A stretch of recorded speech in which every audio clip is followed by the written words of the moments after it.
Hello everyone, afternoon. My name's Ollie Rodker. I'm on the coordinating group of the Landworks Alliance and on the board of the Ecological Land Cooperative. Welcome to this session on struggles for land justice. It's one of 14 sessions about land justice at this year's Oxford Real Farming Conference, which I think is a really great thing. I hope you can get to some of the others. We've got four great speakers who are going to each speak for about 10 minutes. I think everyone's got some slides, and then we'll just open it up to a discussion and a question and answer. I mean, there's few enough of us that we could have a much more circular discussion, but the room is not really physically set up for that. So I don't know, if people from the top wanted to come down for the question and answer, we could try and make it a little bit more informal, but see how it goes. Let's see how the questions go afterwards. I'm going to start with just a couple of introductory words, and then we'll go through the speakers in turn. The Ecological Land Cooperative that I work with is, I think, a practical example of an attempt at land justice. It's trying to create a democratic social enterprise that can give access and affordable access to people to farming and to land. But with the Landworks Alliance, we're part of an international network called the Via Campesina, an international union of peasants, which is a far bigger, obviously, and strong network around land justice and land struggles. And LWA was set up in the UK partly so that we could become a part of that international struggle. And obviously land is a thing, an entity that has multiple impacts on our lives, and people are struggling for in all sorts of different ways all over the world, but with a lot of common themes, and hopefully we'll see some of those as we go through the people's presentations today. I'm hoping we can keep it quite practical about real existing examples of what people have done in the past and are doing today, rather than theoretical models. Because it's, for me, what's really essential is that we learn from each other, and we have to learn from people's real experience of what is going on for them, and we do that by looking closely at their successes and their failures as well. To achieve these things in this country, we've got a lot of work to do, and I referred earlier in what I spoke in the opening plenary, if anyone heard about the need for wider political sharing and political movements, and I won't repeat that here, but I think it's really crucial that we keep an eye on how we are building political power together. Myself, I've been part of various different land justice or land-related projects and initiatives over the years. I've bought land with groups of people, I've squatted land with groups of people, I've been on various protests and campaigns. Some have been more successful than others. And it's very interesting to hear the trajectory that everyone is on around how people who don't come from a background with land are attempting to obtain it. And happy to have that discussion. I look for inspiration to the years, in the UK at least, before World War I, which some people may be familiar with, when land was a real political issue in this country, which it probably hasn't been since then. The First World War really killed that political discussion in some ways. But there was a Smallholders Act from 1908 and 1911, I think, which led to the government funding the purchase of 200,000 acres of land to give to people to go into farming and smallholding. Now, I mean, we can hardly believe that that was possible, but it's actually, only 100 years ago. It's not really that long in the greater scheme of things. And I live for the day where we could see something like that happening again. I guess a time when we can make land a political hot potato. That's what I'd like to see. So I'm going to hand over to the first of our speakers, who is Ros Corbett. They're a grower and organiser, researcher, member of the coordinating group of the Landworks Alliance, previously worked as a campaigns coordinator in Scotland, currently researching for a PhD looking at land reform and agroecological transitions in Scotland. Over to you, Ros. Thanks, Ollie. Hi everyone. That's interesting about the 200,000 acres of land that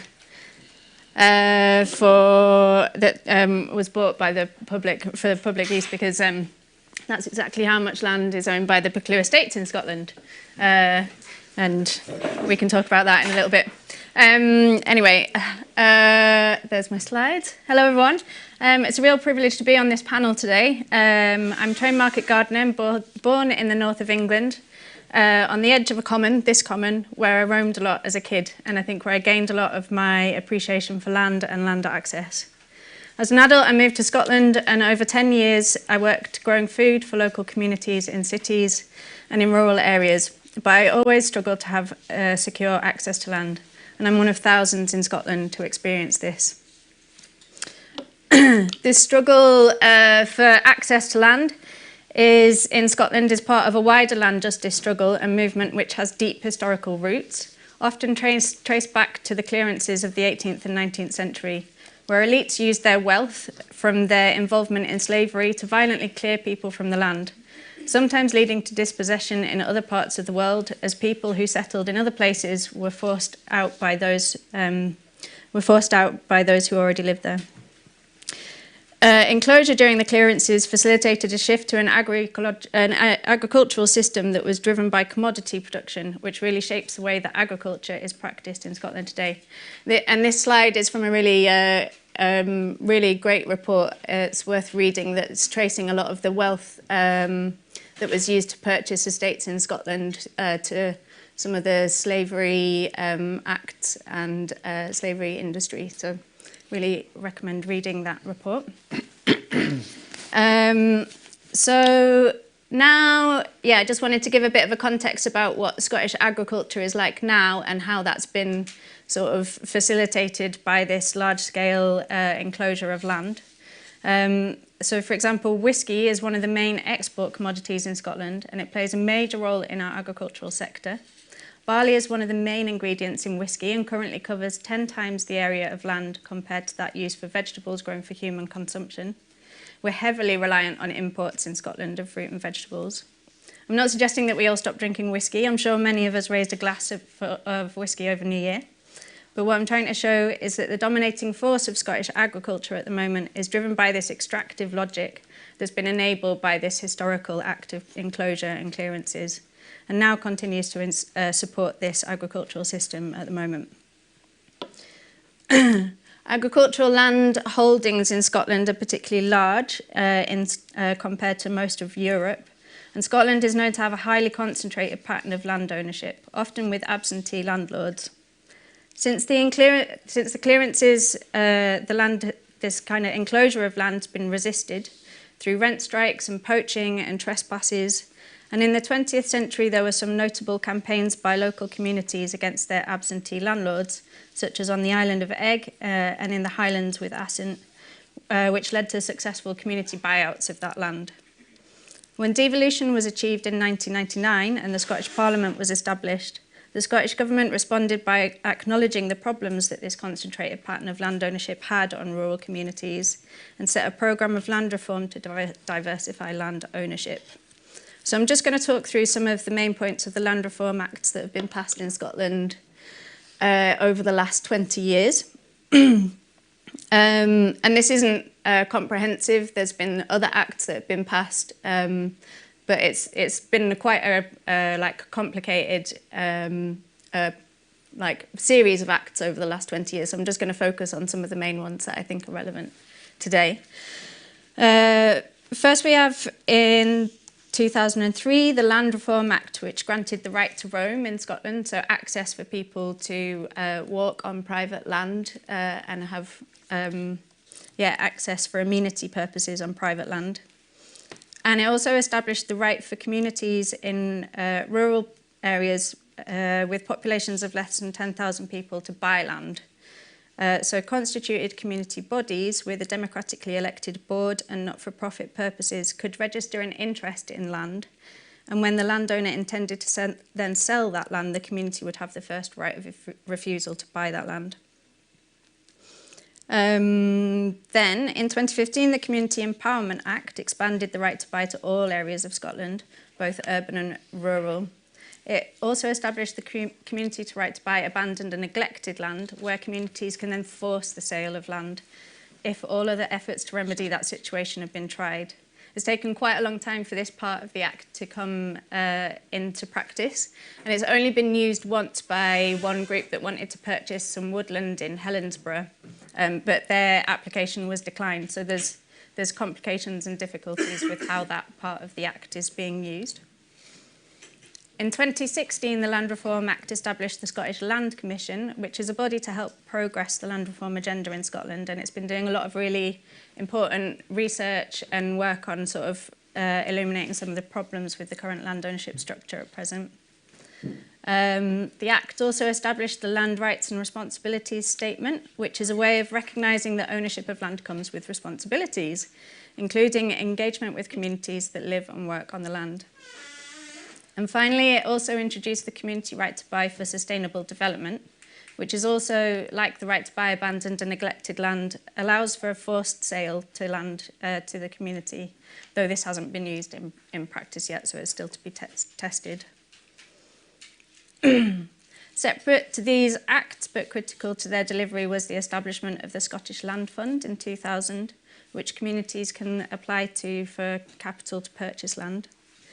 And throughout all of these acts and others over the past 20 years, there's been a significant amount of legislation dealing with crofting reform and agricultural tenancies, though it's really complicated, and I'm not really going to go into the detail of that here, and it's been quite a rocky road for some of those pieces of legislation. So there's been some positive effects of the community right to buy legislation. And now over 400 community bodies in Scotland own over 600 assets, covering 2.5% of the land mass of Scotland. And while this is a small area of land, it represents a real kind of cultural shift in how we think about land, who should get to use it and who gets to make decisions about it. 39% of the community landowners are using some of their land for food growing activities, often setting up community gardens and allotment projects on land that they've been able to purchase, and helping to drive a really new interest in local food production in their area. However, prime agricultural land does not feature strongly in the asset base of community landowners. So far, the land reform agenda has had a limited impact on access to land for people wanting to practice agroecological farming at scale. And also the legislation around agricultural tenancies has really not had any kind of impact on stopping the decline in agricultural tenancy provision. This is a major limiting factor of the land reform agenda at the moment, and I want to focus on two main critiques of land reform in Scotland to explain why this might be happening. Firstly, there's been no huge change in how the land market itself operates. Communities must pay the full market value to landowners for the land that they purchase, which can often limit what land communities are able or willing to purchase. The land market is very unregulated compared to many other countries, with limited mechanisms to control who can own land, how much they can own, and how much that land gets sold for. And so the land market in Scotland still drives the view that land is a commodity, subjecting it to speculative behaviour and investor interests, which often outprice new entrants and community landowners alike. The most recent trend in purchasing land for carbon credit schemes is a prime example of this, and is making it even harder for new entrants to access land. So this graphic from the Scottish Land Commission here on the right-hand side shows the impact of the last 2 years on the carbon offsetting market in Scotland and how much it's been driving inflation in the value of land, and showing how many investors are buying land rather than farmers are buying land. And that's been a massive increase in a change over the last 2 years. However, there's some hope that this might change, and the next land reform bill that's currently out for has just had its public consultation closed, is developing a proposal for a public interest test in the sale of land, which is really significant. So at the moment, the proposal is that land over 3,000 hectares, if it goes on the market for sale, will be subject to a public interest test, which might apply to the seller and the buyer alike. The public consultation on the bill, which closed in November last year, posed a lot of questions about how the test should be operated, and the responses are now available to the public to read. And having read through some of them, I was pleased to see that a lot of people considered the 3,000 hectare minimum ownership trigger for the public interest test to be far too high an area of land, rendering the proposal nearly useless in some instances. There's a lot of room for improvement and a lot of debate to be had also around how public interest is defined.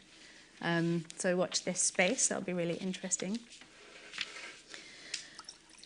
Another limitation of the land reform agenda at the moment is that it really lacks coordination with the agricultural reform agenda.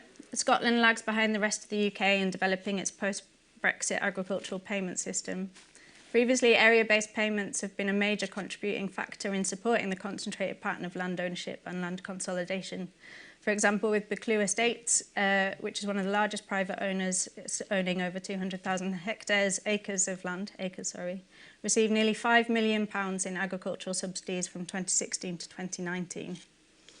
Scotland drastically needs an agricultural subsidy system that is clearly linked to the aspirations of the land reform agenda, shifting us away from an export-orientated system to one where we're meeting our needs ecologically. And I wanted to add a final note of caution about the focus on legal rights in Scotland. I don't want to say that legal rights relating to land aren't important, they clearly are, but there's sometimes a long lag between the creation of legally enforceable rights and what happens in practice. It was only in the 1960s that the law around succession of land changed in Scotland from the eldest son automatically inheriting land to also allow women to inherit land. However, in many places in Scotland, it's still a culturally acceptable norm for the eldest son to inherit the family farm and for women to play a secondary role in farming or indeed none at all. This all sounds a bit negative, but I'm a firm believer in grassroots change. The community right to buy is a good example. Demand and action on community ownership came from the grassroots. I don't know where that's coming from. Oh, sorry. Feedback from there. Oh, that's okay. Maybe you could speak a bit more into the mic, that would help. Yeah? Tip the mic down. Is that better? Is that sounding better? No, not exactly, but you haven't said much. Okay. I'll keep going and tell me if you still need to change. So I wanted to leave with 3 suggestions for land justice action that we can take forward today. One is build power. It's amazing to see so many people at the Oxford Real Farming Conference back in person and to have such a range of international speakers too. I'd really support anyone and encourage anyone here today to join the Land Workers Alliance as a voice to advocate for policy change in Scotland. Challenge institutions. For example, the annual Scottish Agricultural Census still measures gender in a really binary way, and ethnic and racial background of farmers in Scotland is not measured at all. How can we know that progress is being made towards diversifying farming and land ownership if there's not even the basic measure or recognition in the census information in the first place? And build a culture of care. There's a perception that farmers in Scotland have to have grit and endurance as natural qualities, and to a degree that's true, but it can lead to deep isolation, and it's a tragedy that farming has one of the highest suicide rates in Scotland. Supporting each other and building care across our diverse worlds and experiences is vital and will help to build the culture that we need for change. That's me.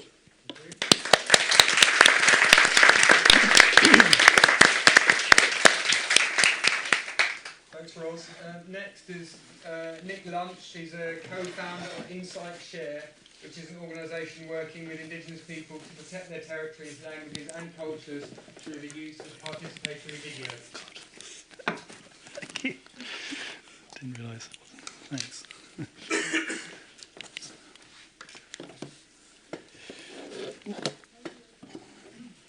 Thanks, Ollie and Yali, for inviting me to share on the panel. Sorry, Nick, could you speak more closer Yeah. into the mic? 'Cause otherwise- Can I just... It's not this mic. Oh, is this one? Oh, okay. Yeah. So,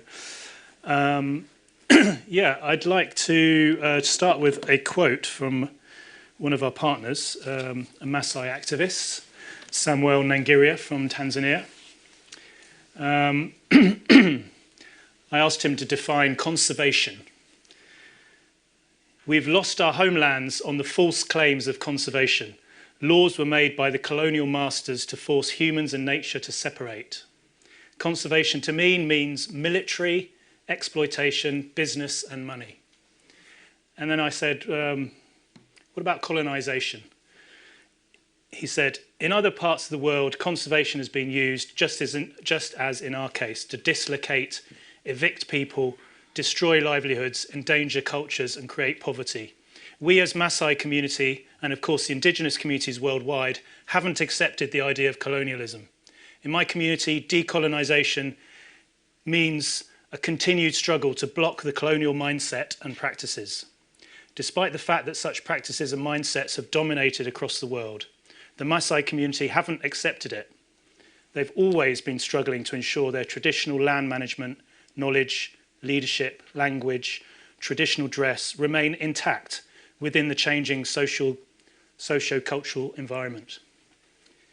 So my organisation Insight Shares worked for over 23 years with indigenous communities around the world. We support them in training, capacity building in the area of media. We use an approach called participatory video, which is a collective form of filmmaking. Groups learn together to use their smartphones with simple microphones, and they learn how to make films and create their own narratives, if you like, tell their own story. It's a form of decolonising the media. And there's a growing network of these indigenous video collectives around the world that we've supported, who are all connected with one another and are able to share strategies and support one another. So in Kenya and Tanzania, where we've done a lot of work, most of our partners are all either under threat or have faced violent eviction from their traditional homelands. I'm going to show a video now, a short video clip, a show reel, specifically about the Maasai case, where over 70,000 Maasai are actually threatened right now with violent evictions from their homelands in order to make a larger area for luxury tourism, basically, for elite tourism.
So this was a little show reel I put together of some examples of campaign reels that we've created for Instagram and social media from the videos that have been made by the communities. So they make films for their own audiences, for local audiences. They organise screenings, everyone's welcome, and the whole community gets involved in guiding the process of a film. And that's why it's called participatory video. But then we sometimes play a role in helping to edit shorter versions for advocacy purposes. We try and get films and events at things like the climate conference in COP26 in Glasgow. Had 4 big screenings there of their films. They usually come to these events themselves and advocate for themselves and use the films as a way to share their message.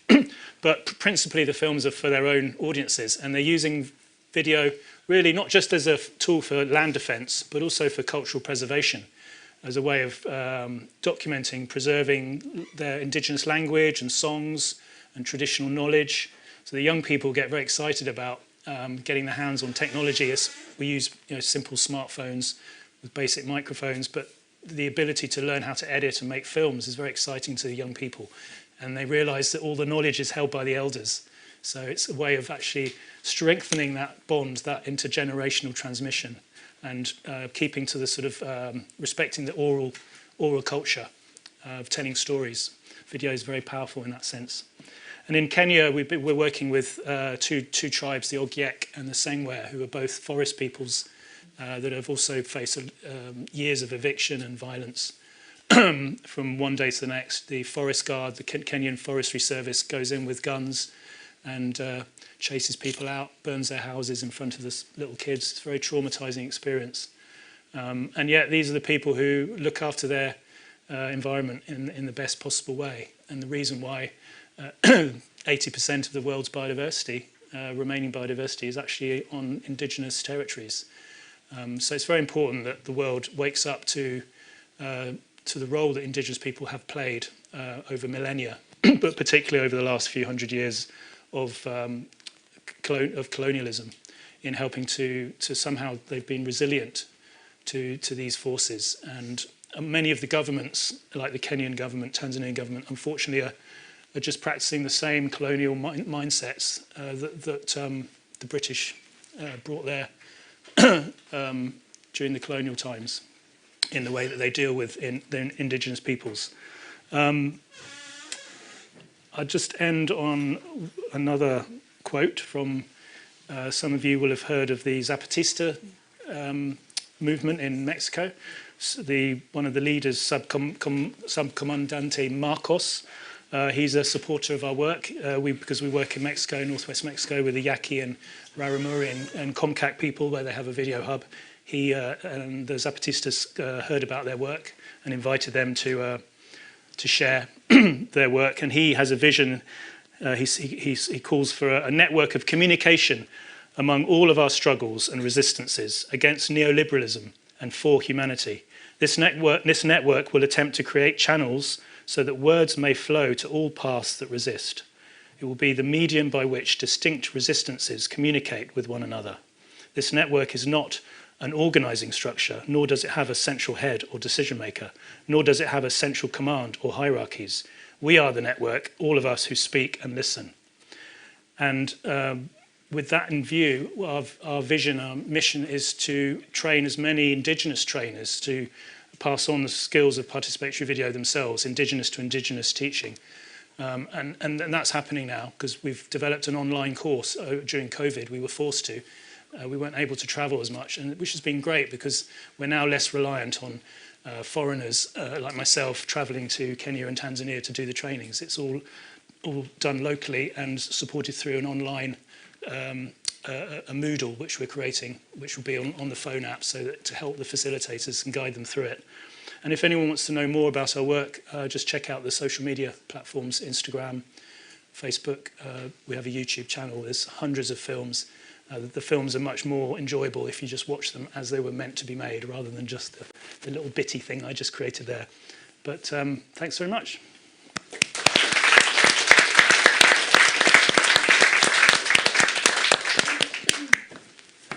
double check whether it's better for people to have these mics on themselves or to use the main microphone there.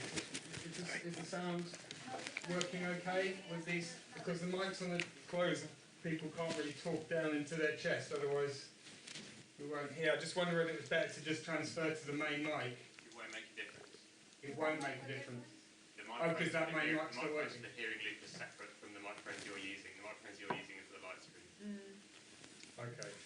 We just have to do our best. Okay, next is Emma Cardwell. They're a lecturer in economic geography at Lancaster Environment Centre. She's been conducting research on property and labour in the UK food system for the last 12 years, and we'll be looking at the history of land and political struggles in England. Hello everyone. I am first going to apologise that I'm going to read a script, but 10 minutes is a long time to cover 1,000 years of history, and I don't want to make you be here for 4 hours, so you'll have to put up with me reading from a script. So sorry about that. So I'm going to talk about land struggles in England, and to do that first, I'm going to outline what's at stake when we think about land struggles. Because a bad habit, and it's a habit that I have, is to slip into thinking about land. Can you hear me okay over there with the hearing loop? Is it all good? Is the sound good? Oh no. You can have my script when I'm done if you like. So a bad habit, and a habit that I have, is to slip into thinking about land as a starting point for agricultural businesses. So a necessary asset for getting into farming. But land is much more than that. Access to land is highly political because it allows us to decide how we live, and it gives us room to manoeuvre politically. So let me give you a concrete example of this.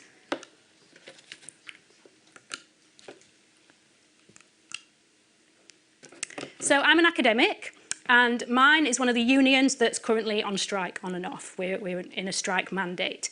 And my union recently announced a policy of indefinite strike. So as well as being in that union, I also grew up in a coal mining village in the 1980s. So I remember another indefinite strike that happened in 1984. And there was a big difference between then and now, which I want to explain. In 1979, 42% of the British population lived in council estates, council housing, including most of those striking miners. Labour, a party with a power base in the trade unions, led most of the local councils in coal mining areas. And a Labour council was never going to evict a striking miner for not paying his rent. Now, only about 7% of people live in council houses. The unions are much weaker because they don't have meaningful control over land. If we strike indefinitely, we can't pay our rent or mortgage, and we get evicted.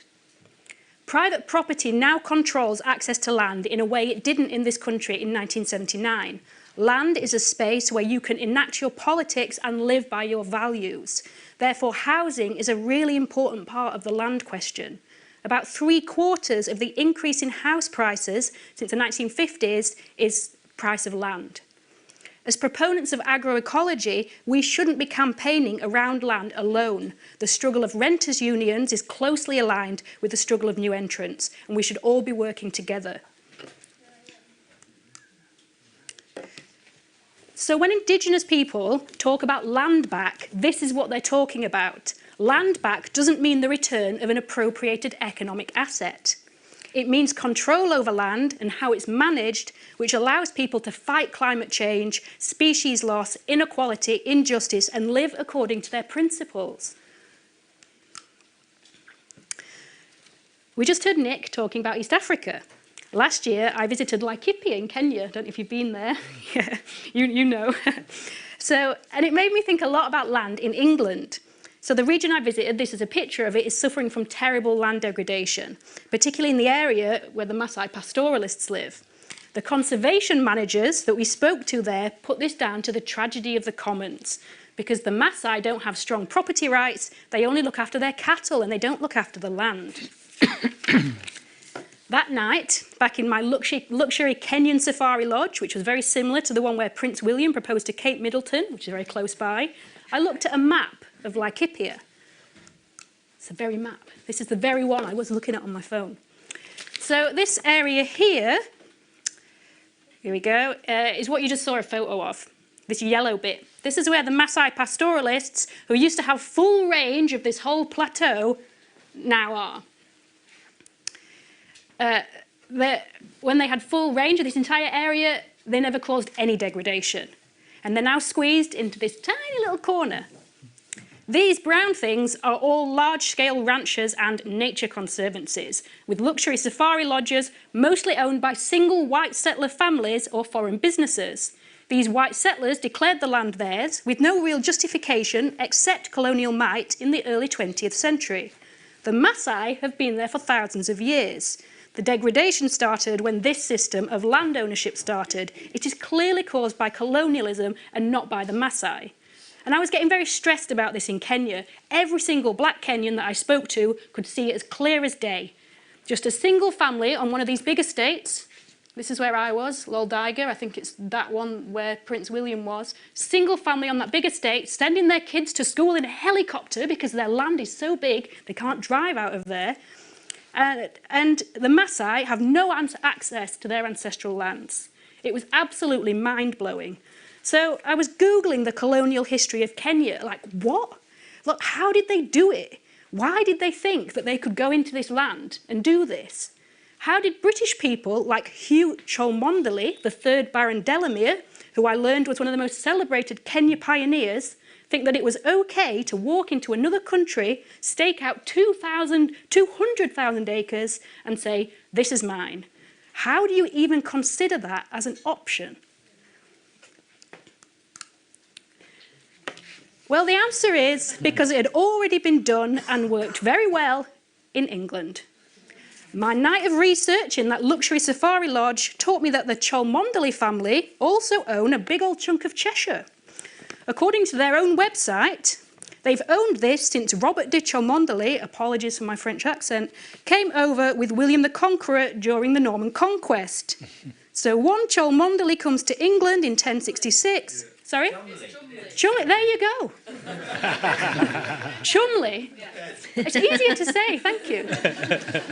So, one Chumley comes to England in 1066 and claims thousands of acres, declares everyone living there his servants, thanks to the authority of the Crown. Fast forward to 1901, and another Chumley does the same in Kenya. That's why they thought it would work, because it worked here. The Chumleys still own vast estates in Kenya, and I think, although we all know the land registry is not that reliable a source of information, that they still own a lot of Cheshire too. To be clear, this isn't a story about them in particular. It's not personal. They might be very nice. I wouldn't know. They all go to Eton, so we never meet them. I could tell this story about any aristocratic line, and believe me, I've done the research on quite a lot of them. What's important is that we often don't see it, but England is really not that different to colonial Kenya. Nice castle. So in Lancaster, where I live, we're surrounded by huge estates. This is the Abbeystead estate, owned by Hugh Grosvenor. Did I pronounce that one right? Grosvenor, oh my God. Hugh Grosvenor, the Duke of Westminster, whose father famously told the Financial Times that any young entrepreneurs who wanted to emulate his success should make sure they have an ancestor who was a very close friend of William the Conqueror. That's true, 2016 interview in the Financial Times. The Grosvenor family are incredibly rich and they're huge property investors worldwide. One of their latest investment portfolios from the 2019 Financial Press is in southern Brazil, a place that Daniel will be telling you about next.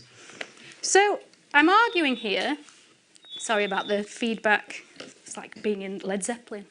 So I'm arguing here that we tend to think of England as somehow different to colonial Kenya or to Brazil, but it's really not.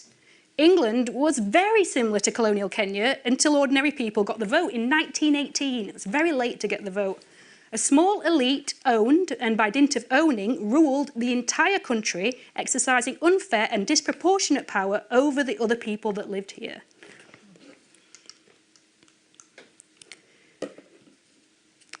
The injustice over land ownership in England and the political implications of that were absolutely central to politics in this country for literally 1,000 years. In the early 20th century, like Ollie mentioned earlier, one of the biggest issues in Parliament was land, redistribution of land and the nationalisation of land. This was an incredibly serious proposition at this time in a way that seems impossibly radical now. But it wasn't impossibly radical then. Think how much was nationalised in the immediate post-war period. And land nationalisation had a very high billing on the Labour Party manifesto right up until 1939. And the thing that took it off, which is very interesting for us at this conference, was agricultural efficiency. This is when industrial agriculture really took off. And there was a lot of back and forth about if the left should support very large-scale, mechanised, collectivised agriculture, like in the USSR, which was favoured by the urban elites, or small-scale traditional peasant producers, which is what the grassroots wanted.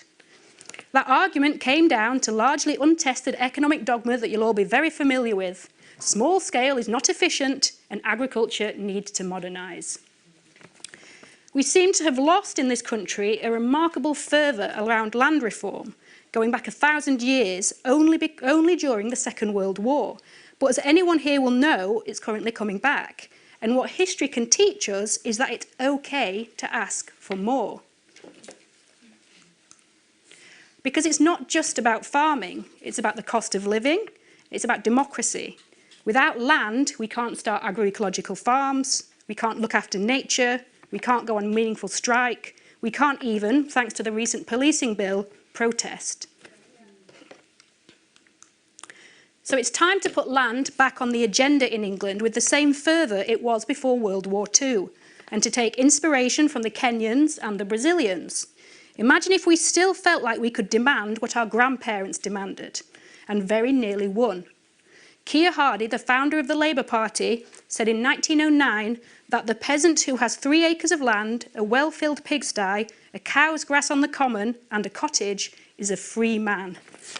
And just like we were then as a nation, we should still be talking about our right and our potential for this freedom. And with that, I'll pass on to Daniel.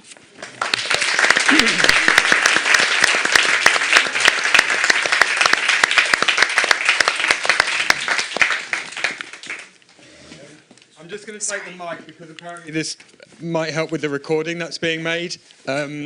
Hopefully everyone else is being heard okay. I think this session is being filmed online, and so there's a need to think about the recording of the sound as well. So thanks, Emma. Next is Daniel Piovesan. He's an activist with the Movimento Terra, landless workers movement in Brazil, and we'll be talking about land and agrarian struggles in Brazil and the success of direct action and the land occupations to the peasant land reform movement. I need this. I think it's okay without. Can you hear me? Okay. So good morning, everyone. First, I wanted to apologize my bad English, but I will try. But say that I feel very honored to be here in this event of history and resistance. I'm Daniel. I'm a member of the Relationship Society sector of MST and work in extreme south of Brazil. First, the acronym MST means Movement of Landless Rural Workers, Movimento Sem Terra. So now in January, the MST will be 38 years of struggle for land and dignity of life in the countryside.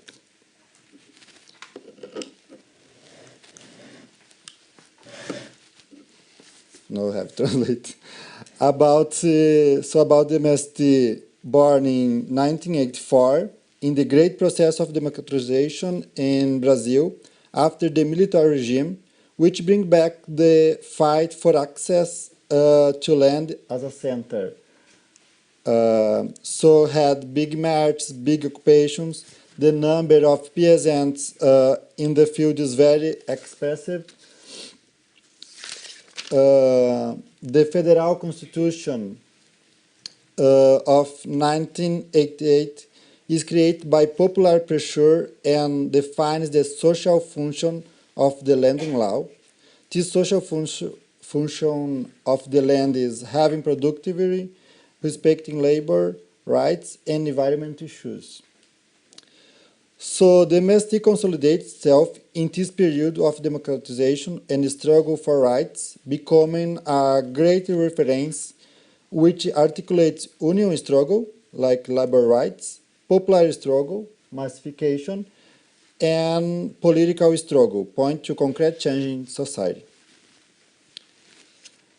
So there must emerge in this context in which people seek opportunities to work in countryside and confrontation the inequalities. The first picture is the first occupation of land and the first assembly. This uprising requires an organization from MST that takes account of different demands and basic rules and norms. So it requires organicidade. This word no have translate is like structure and establish principles. So about organicidade, we have sectors and collective like health, human rights, gender, education, production, youth, among others. And about the principles, the my organization principles is collective leadership, division of tasks, gender composition of all of groups. All instances in all states in Brazil have the same organicidade. Is the instance, the sectors, the states is the same. So autonomy, critique, and self-criticism, history, consequently, among others. Today, the MST is in 24 states. Is another state that no have MST organized is because there had another population like indigenous people, Amazonia, ali, there, and has 450,000 families settled, 280 cooperatives, more has 1,900 groups of production. This is collective work. And today is the largest producer organic rice in Latin America. From my state in South. It is important to understand that there is a difference between encamps and settlements. In the encampment is the place of organization in which the families have as their first goal the fight for the conquest of the land. In the settlement, where the land is already conquered, there are other demands like infrastructure, education, health, access to credit, etc. So even after being settled, these families remain organized in the MST, as the conquest of the land is only the first step towards implementation of land reform. The struggle continues in the settlement, both to ensure the social rights that must be guaranteed to all Brazilians, home, school, and food, and for the construction of a new way of living and producing in countryside.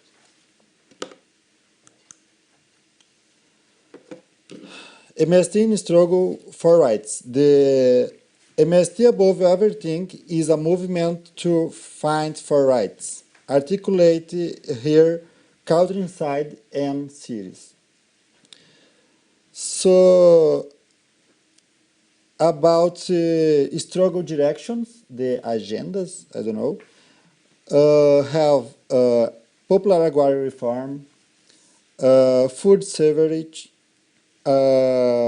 equality and sexual diversity, defense of natural resources, agroecology as a productive base, and the forms of struggle with camps, marches, occupation of public building and unproductive land, vigilance. These, all the forms of struggle is so big. No, like in the country, in country Brazil, having the same day a struggle in all states. in the same day, the same theme, agenda. Like this. And so we start the same. And the political formation also is the form of struggle for the formation of the conscience of membership. Since childhood, luckily here. Meeting of landless children, meeting of women, youth, congress, formation of militants, which contribute to the political formation of our movement and consequently added to our battle.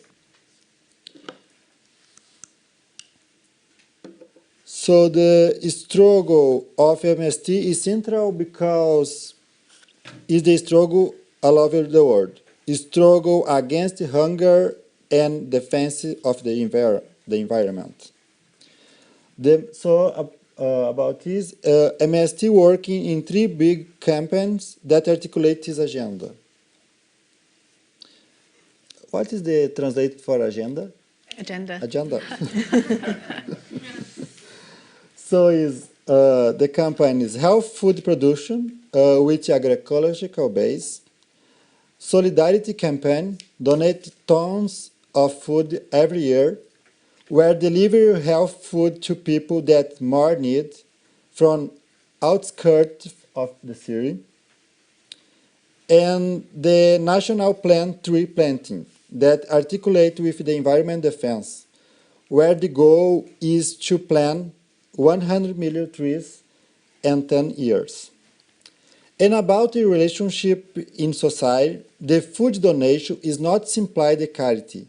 It has political training work, organization of movements within the peripheries, and seeks great support from society and subject of agrarian reform.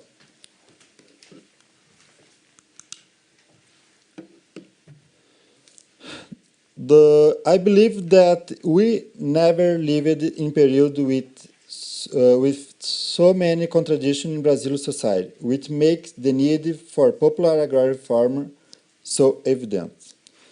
The current situation reaffirms the need to combat the large states and the agribusiness model, and at the same time it requires that we continue building our proposed people's agrarian reform that goes beyond the settlements of families, looking to implant a new model of production based on agroecological experience that produce health food for all people and guarantee decent living conditions for families who live and work in countryside. Our agrarian program seeks structural changes in how you use our natural resources, which belong to all of society, and in the organization of production and social relations in the countryside. We want to contribute permanently to building a just, equal, and fraternal society.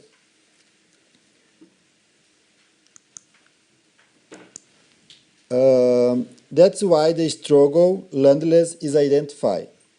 Because while there are people in need in Brazil and in the world, our struggle must continue. Because if the capitalism is global, our struggle has to be international in defense of poor people, all poor people in the world. So here I bring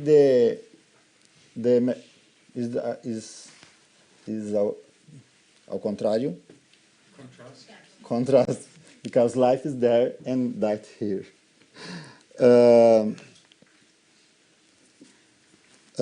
Life against death.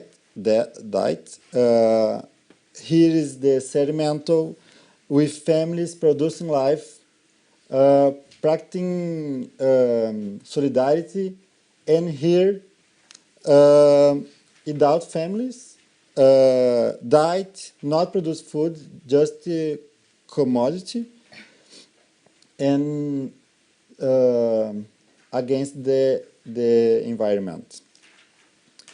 Thank you very much, and I still here for next questions about another question about Brazil and MST. Thank you.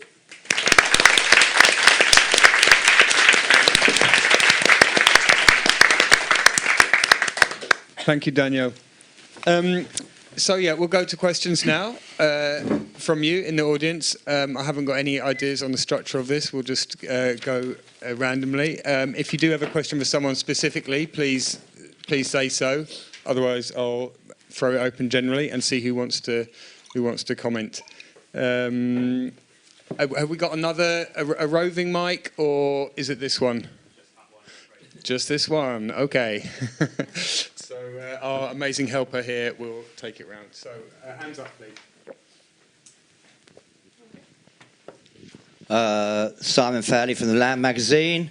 Thank you, that was great. I wanted to pick up on something that Ros mentioned and see if you've got anything more to say about it, or anybody, which is the interest that the sort of green laird, the green grabbing that's going on in Scotland, where investors and speculators are buying up land to cash in on the zero carbon benefits of carbon sequestration and biodiversity offsetting and so forth. That's also happening in Britain to a greater extent. Well, it's increasing.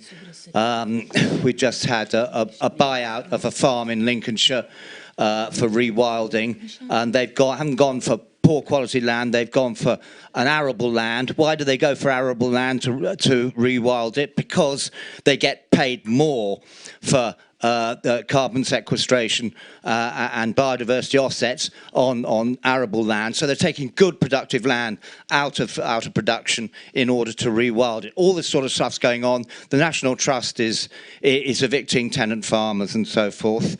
I wondered, sorry? The National Trust is evicting some of it, not all of its tenant farmers, but it's evicted some for rewilding. I wondered if you had any ideas about that, and also as a bit of a plug, we have somewhere with the Land magazine, we're covering it. We have a manifesto, and if it's free, if anybody wants one, they can get it from me or from the. Oh, all right. There we go. Or from our stall. But I would like to hear what Ros and Emma in particular have to say about that.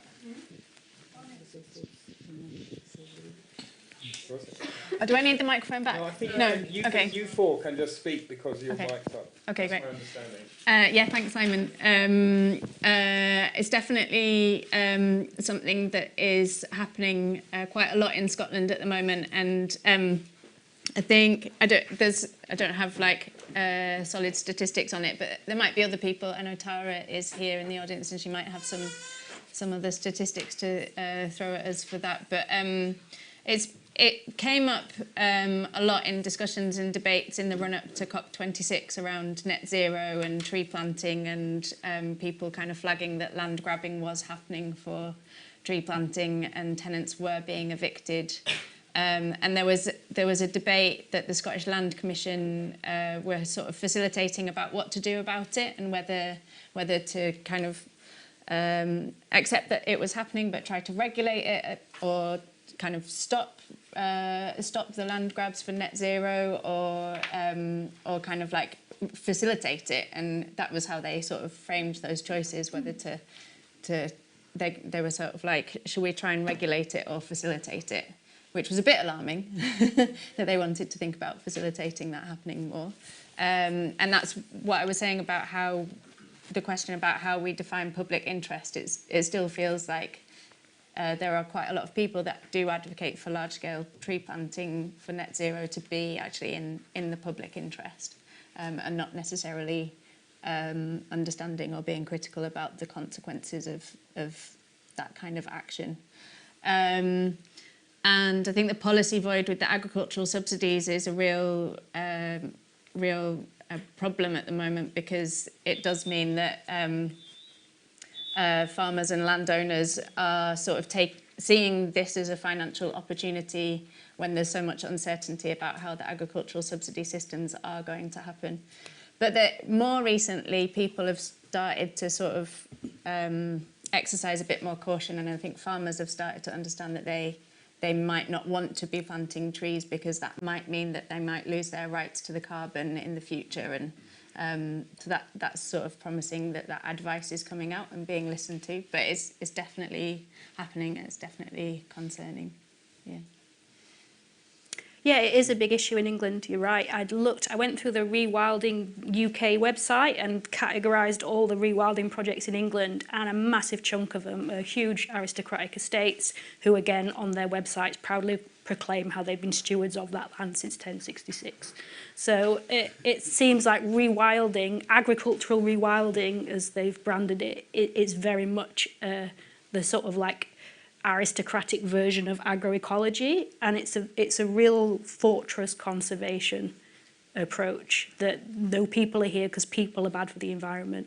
And I'm assuming that everyone here has read Braiding Sweetgrass, where she makes a really strong argument about what a fallacy that fortress conservation thing is, which you see exactly the same in Kenya as well. Like that region, the Prince William region where I was, it's fortress conservation, machine guns keep out the Maasai. We must protect the elephants. So yeah, you might want to comment on it as well.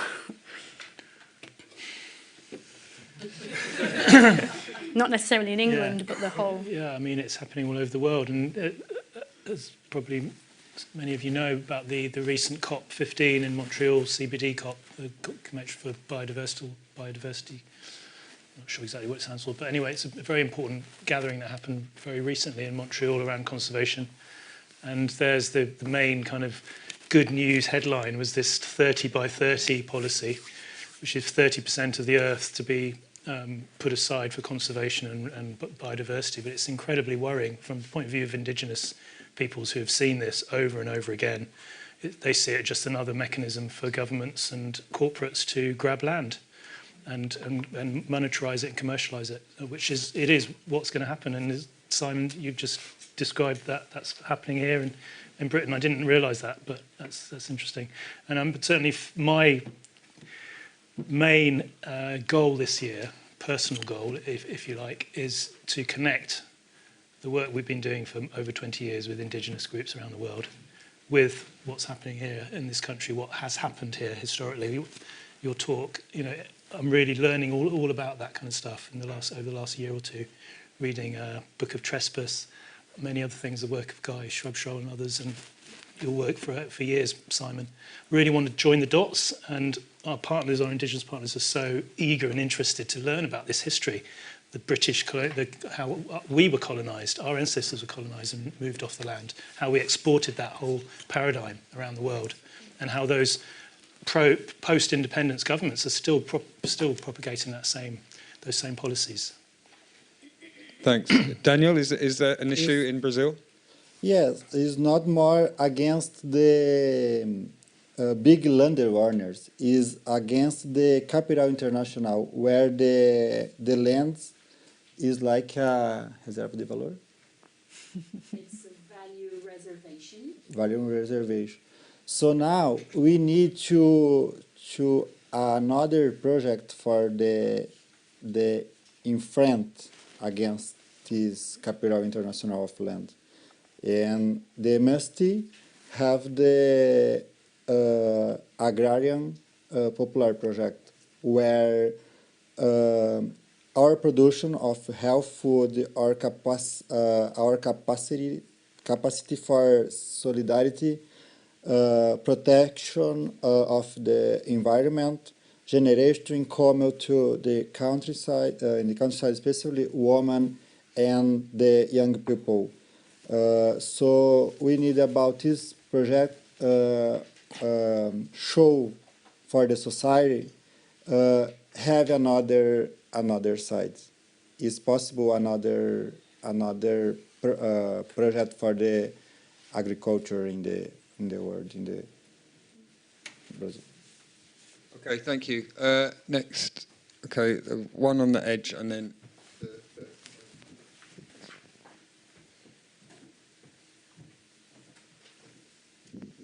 Thank you. I'm so sorry I missed your talk. I'm really very sorry that I missed it because it sounded very interesting. But I just wanted to say or ask that what you're talking about, this kind of grabbing of land that's happening, I'm from Scotland, so we're seeing it in Scotland. It's also being done by corporates. So EasyJet have just bought a big farm in the Borders to plant trees all over it. And in my opinion, it's the wrong kind of trees anyway. But the point is that they're doing this for carbon sequestration, but they're tying that land up into. It's not even the kind of landowners that you're talking about. It's unidentifiable landowners and removing it from the commons for kind of ever, really. And there is another way, it seems to me, this could be done, that landowners could rent out the carbon rights. And I wonder if that's what you were alluding to there, without actually selling the land, so that these corporates could meet their offsetting. Not that that's even going to touch what we need to address that problem, but just as a mechanism, rent out that sort of carbon sequestration kind of issue, but still retain ownership of the land. I don't know what you think about that. Do you want to answer that, and then we'll go to the next question? Yes. Yeah, there's a lot of corporate bodies that are buying land in Scotland. Brewdog are Scottish, but they're buying lots of land for tree planting. There's no like foreign ownership control in Scotland. There's no control over as in a lot of. There was a slide I didn't show, but there's another good report that the Scottish Land Commission produced about different regulatory measures for land markets in different countries, and how in some countries you have to prove that you're actively farming the land if you're going to buy agricultural land. In some countries they have foreign interest limits, so foreign companies can't buy land. And none of those regulations sort of exist in Scotland. And the Land Reform Bill, as it stands at the moment, doesn't really address that, and it is one of the limits of that Land Reform Bill. So you see a lot of corporate bodies, foreign and Scottish corporate bodies buying land. On the renting, I don't know what to say about the renting question, because that's quite interesting. And there was a slide that I had with the public interest test one that is actually in Glenafric, I think, where Shell have made a deal with one of the landowners there, and Shell are sort of leasing some of the forest to do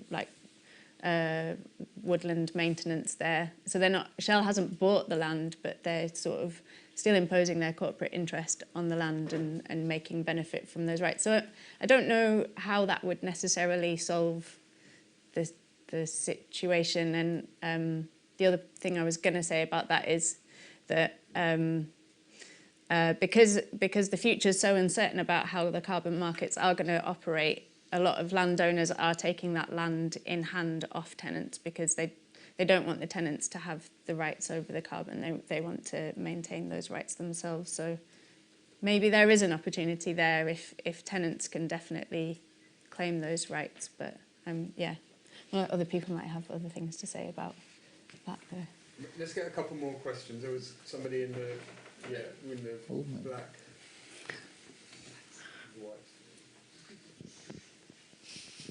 Thanks.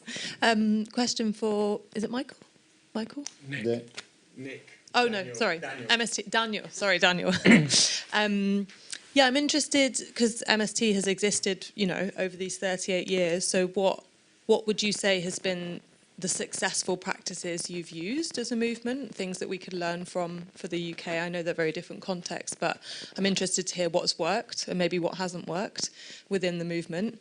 And also interested just to hear from you how, MST is feeling with the news of Lula being re-elected. I presume that's a positive shift in the country, but, does that make you feel more hopeful about, land rights and the direction that you might be able to go in?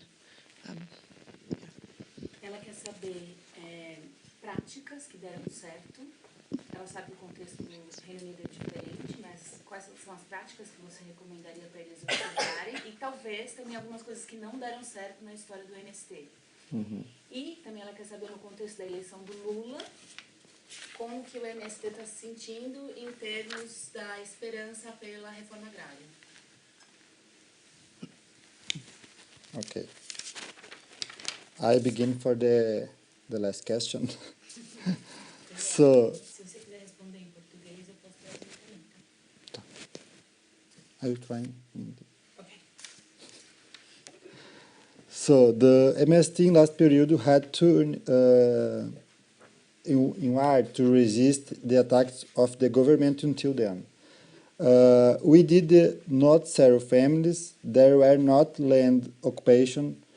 We focused in solidarity campaigns and food production because we understood that only by guaranteed a strong base would we be able to resist and advance the next period, this period. And the election in Brazil was an election for two sides, fascism and democracy. We bet on the elections and understood that that our only way out was with Lula government.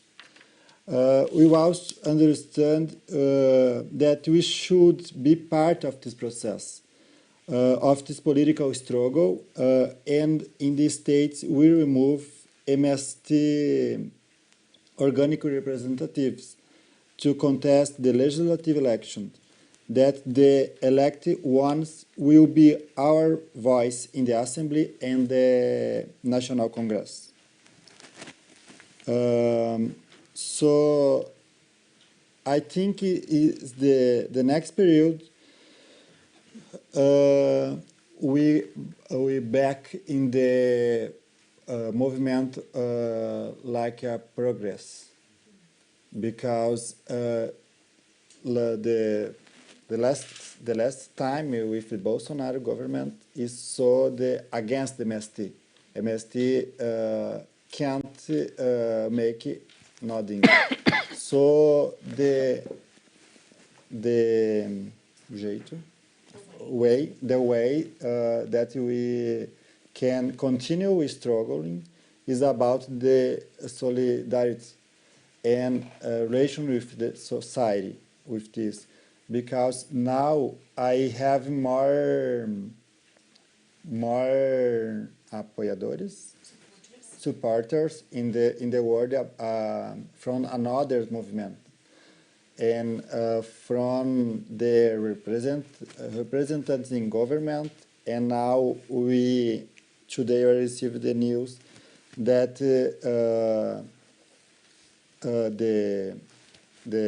our representative will be assumir, taking over a strategy cargo in the government. Is like the food for the schools, the hospitals, where concentrate this campaign in the country. So it's like our representative. And about that the things go well is our organicidade, because it's impossible you think about all the demands in the country. So in the organicidade, dividing education, take care all the demands about system, health, popular health, the debate, study, and responsible for this way. So is organicidade where you can separate the themes, and each, for example, sector education articulate with another movements and organization then the same theme, like here, this conference, maybe the representative of MST here is the production sector. And here you know people from others movement and think about the strategies for make together, demands together, and progressive strategies for advance in this way.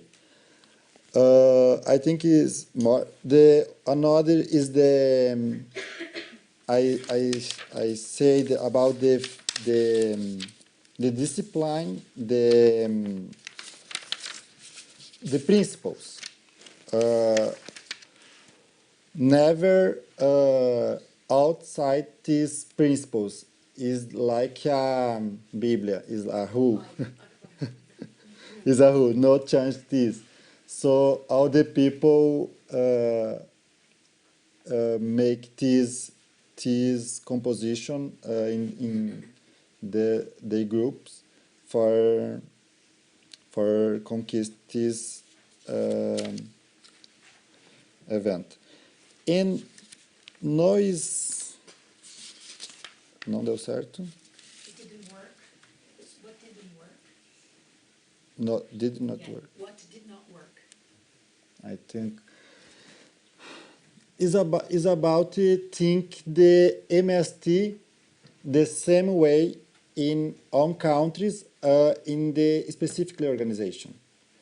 For principally in the in production is not the same.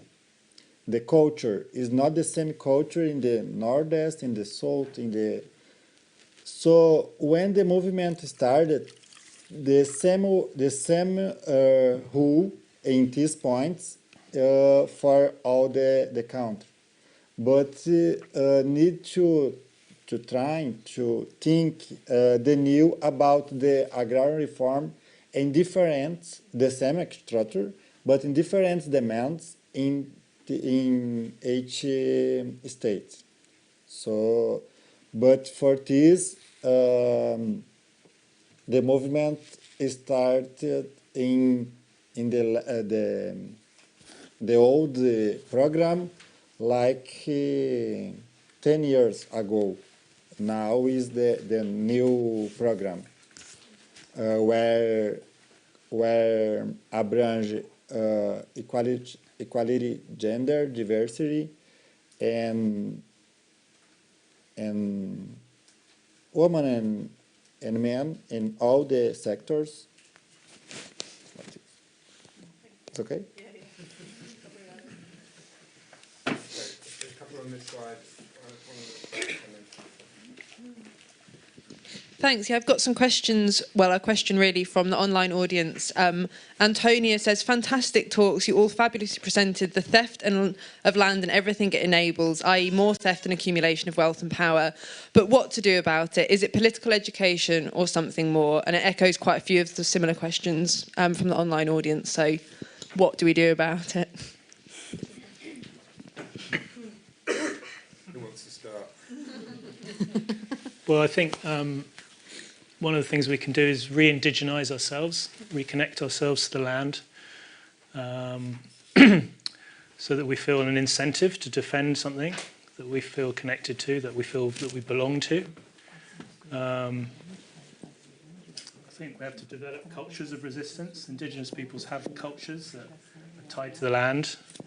As you saw in the video clips, those people are not going to leave. Whatever happens, they will not leave. They'd rather die than leave their land.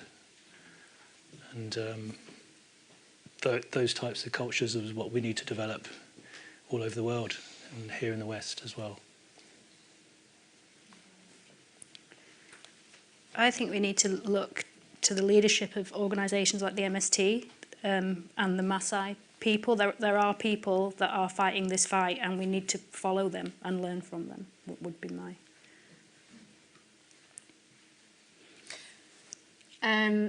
I feel like I kind of did put some suggestions at the end of my slide, so I'll just repeat them. Join the LWA or other organisations that help to advocate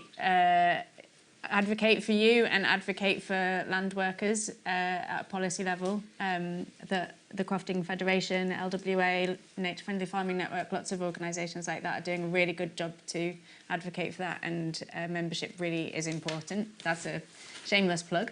And yeah, I think it's really inspiring and exciting to be on a panel with MST, and I think one of the things that I always wonder about in the UK is where are our land occupations? Where, you know, why aren't we all camping in a big field and turning it into a farm? What's stopping that from happening? So that's like a question to everyone really, but I guess that's also where that kind of culture of care and trust comes in, and building that with people that you know, so that doing something like that can feel possible. Yeah, I think is aceitar.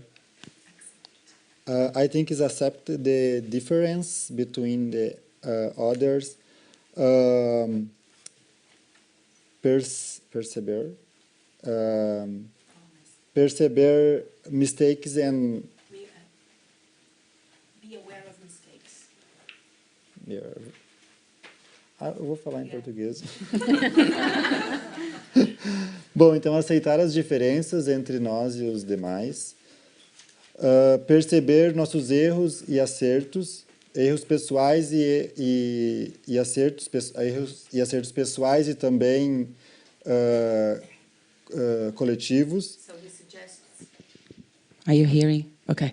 He suggests that it begins with an inner journey, accepting differences, being aware of mistakes, and also of our collective mistakes. Construir junto com outros movimentos, aprender com outros, né? Build together with other movements and learn from each other. E estudo constantemente sobre a conjuntura com a sua realidade. So there's a political awareness, a conjuncture that needs to be built and studied. E conjuntura internacional. And never forget about the international conjuncture as well.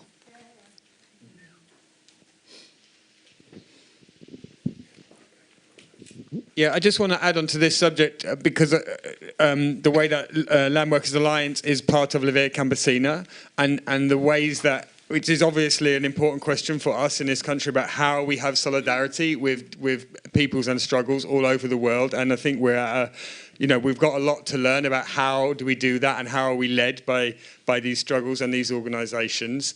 But there are groups that are developing those, and I think there's much more conversation to be had here about what we can do in practice to make that real. And I know, for instance, there's it's every 4 years, the 4-yearly Via Campesina gathering is happening later this year, at the end of this year. It'd be good to think about what ways can we make that accessible to people that are interested in coming here to Oxford. That's an international gathering of peasant unions from all over the world. Right? We can learn a lot from those people, even though the translation and the mechanics of it might be difficult. But I think we've got to develop that kind of awareness and those kind of links. And so it'd be great if people are within organisations here in this room that think they could be part of how to really create that working example. It would be really good to just come and have a quick discussion about that at the end of this today. Okay, we've possibly only got time for one more question. Let's see, person at the back on the edge there.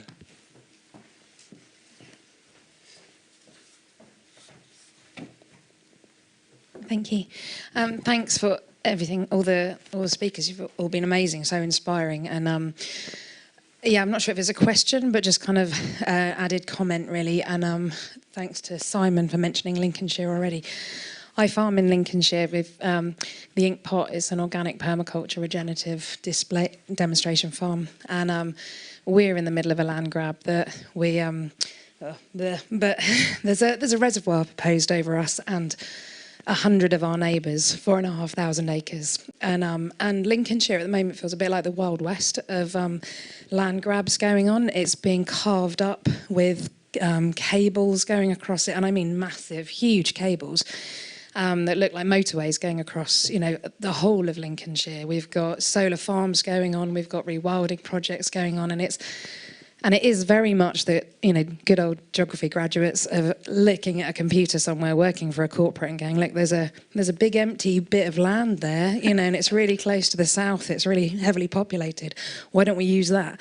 And just totally overlooking that Lincolnshire feeds most of the south, but also this massive misunderstanding about biodiversity on farms. You know, of course, as a organic permaculture farm, we have a huge diversity, but our conventional, arable, otherwise really bad-looking farmers are all stewards of amazing countryside. We have the most incredible wildlife, and I don't really know if I've got a question to this, but it's just this commentary that I think I don't know if people are looking into it. I don't have any faith in the government to do this whatsoever, but nationally, how much land are we losing? How much land that we live off? How much land, that food growing land that coexists with wildlife, are we losing to infrastructure? Because it feels like we're on the kind of the back wave of this fallacy of growth that is crashing around us, and we don't need to keep putting all this infrastructure in because we're just heading into the Armageddon anyway. So, but is there anyone looking nationally at how much land we're losing? Is there any coordinated look at, you know, how much are we losing for rewilding? How much are we losing to these corporates? You know, I don't know if any of you have an answer to that, but thank you if you do. Should we just do closing comments? Just a couple of minutes from each person, and that'll be the end, either responding to that or anything else. So I would say, I don't know, but that doesn't mean it's not happening. It just means I don't know. So, but I'd like to come and talk to you afterwards. I'm interested in working with groups, communities, farmers, eco-communities here in Britain who are interested in telling their own story, using participatory video, and becoming part of this growing network with the indigenous communities we support, people who are defending the land. And yeah, it's called the Living Cultures Alliance. So I think it's time to start involving and including Western activists and communities. So if anyone's interested in that, then come and talk to me.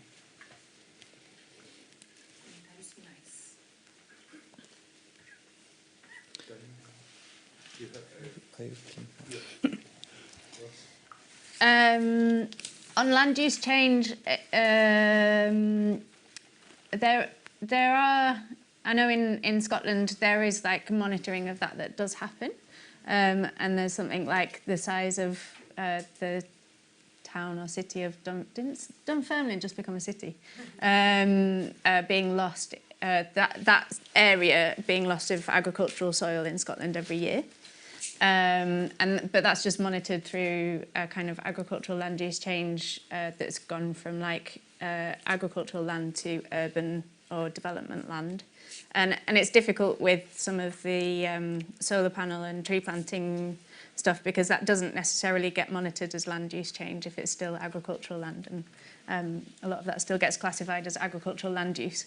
So there's difficulties in understanding the sort of finer detail of that, and I don't know a solid answer to your question on that.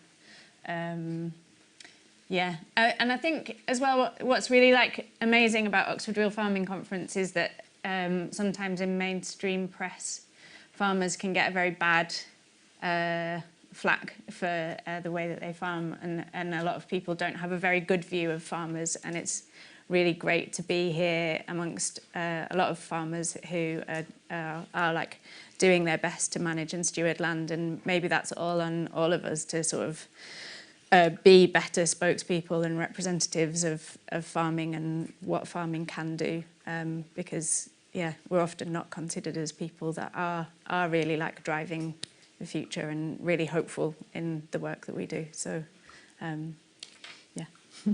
Yes. I think this event is very important for we know the different realities and different struggle in the world, in UK, but and this is an international event, and internationalism must be a principle of our struggle and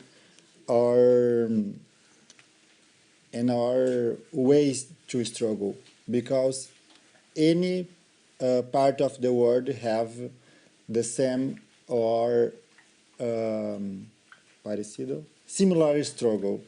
So we need to concentrate to force for against the same model in the world. And I more time grateful for be here for the opportunity. Thank you.